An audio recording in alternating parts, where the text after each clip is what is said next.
Hello, I'm David. I was 47 when I first joined Friends First, and that was 4 years after the breakup of my marriage and 2 years after my divorce. I was the vicar of a busy parish, and I also had care of my 4 children.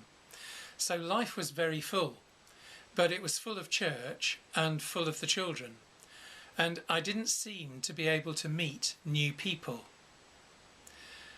As a Christian man, I was aware that I was divorced, and I needed to do some hard thinking about whether it was appropriate for me to even consider a second relationship.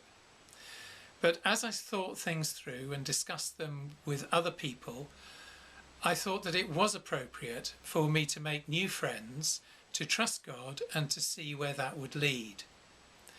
But I wasn't meeting anybody, and I didn't know how to.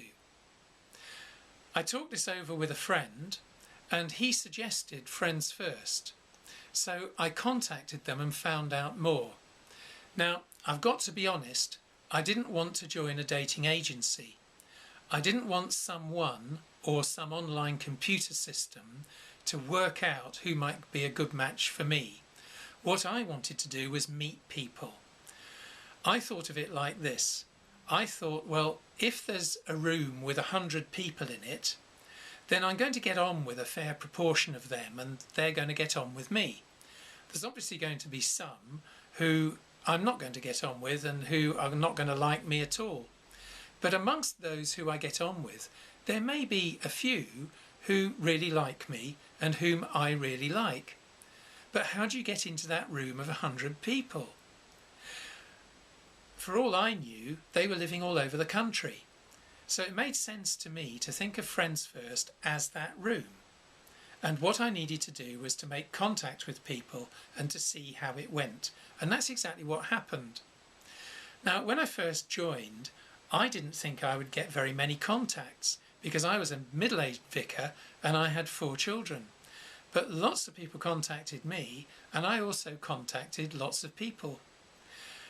Of those first contacts, a fair number were just an initial letter and perhaps an initial phone call. But it became obvious that actually, long term, we weren't going to have very much in common.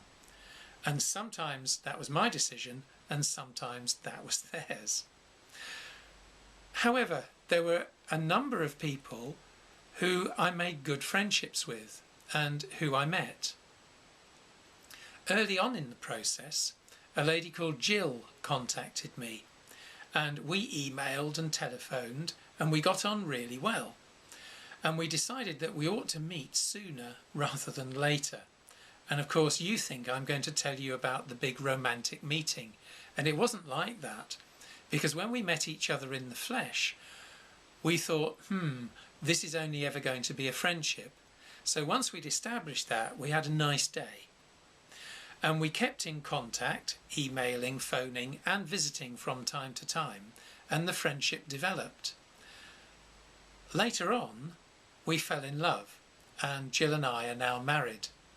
But it got me thinking that I really didn't want to date.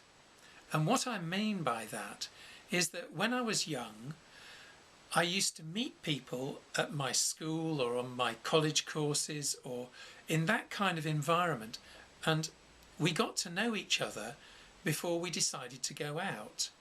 The idea of turning up cold, just meeting someone on a date, was not something I'd ever done. And I'd never gone to pubs or clubs to meet people. I'd always met people in my daily life. Friends First allowed me just to meet people and allowed people to meet me. I found the Friends First team very helpful, very encouraging, and always there if I needed a bit of help. But what I appreciated mostly was that I could be in control. As a vicar, when I first joined Friends First, I was a bit concerned about confidentiality because my details were public record.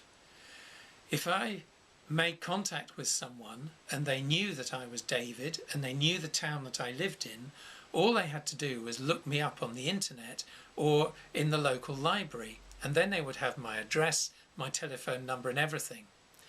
So to begin with, I was John from West Yorkshire, and a lot of those first contacts by phone and by letter and by email were to John. When I met people, I always told them straight away that John was my middle name and my first name was David. As a Christian man, I approach Friends First as I approach every aspect of life. I prayed about it, I laid it before God, and I got on with making contact with people. I believe that God guided that process, and the fruit of that is a number of friends that I'm still in contact with, and of course my marriage with Jill. If you're considering Friends First, my advice would be this. Do you want a dating agency where someone or some computer program is going to make decisions for you?